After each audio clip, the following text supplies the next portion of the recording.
Dans l'actualité de ce samedi également, ces alertes en Californie. Un puissant séisme de 7,1 sur l'échelle de Richter a ébranlé le sud de l'État hier soir. Il est 11 fois plus puissant que la secousse enregistrée la veille.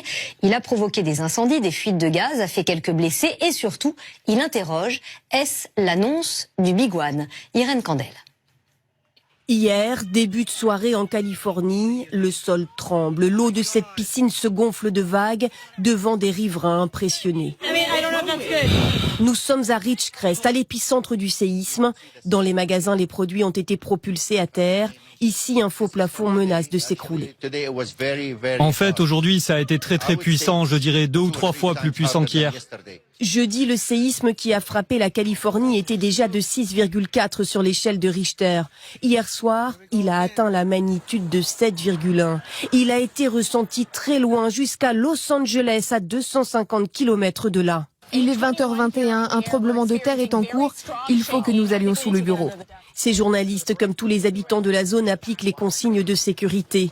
Le séisme a aussi été ressenti à Las Vegas, à près de 400 km de distance. Pendant ce match de basket de la NBA, on voit les câbles trembler. Dans les gradins, les spectateurs paniquent et cherchent à évacuer les lieux. La Californie doit-elle redouter le Big One, un tremblement de terre d'une puissance inégalée qu'a imaginé l'Institut américain de géologie sur cette animation? La région est traversée par la faille de San Andreas. L'État est à la jonction de la plaque américaine immobile et de la plaque pacifique qui remonte vers le nord à la vitesse moyenne de 5 cm par an.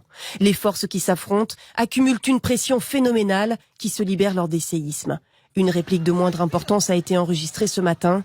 Les sismologues tentent de dessiner un scénario.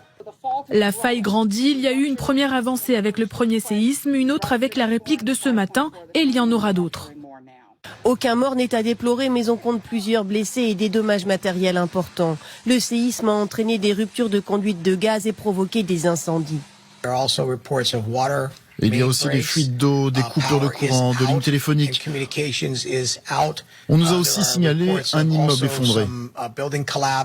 Si l'on sait que statistiquement la région doit se préparer au pire, il est impossible de prévoir les séismes et encore moins leur intensité.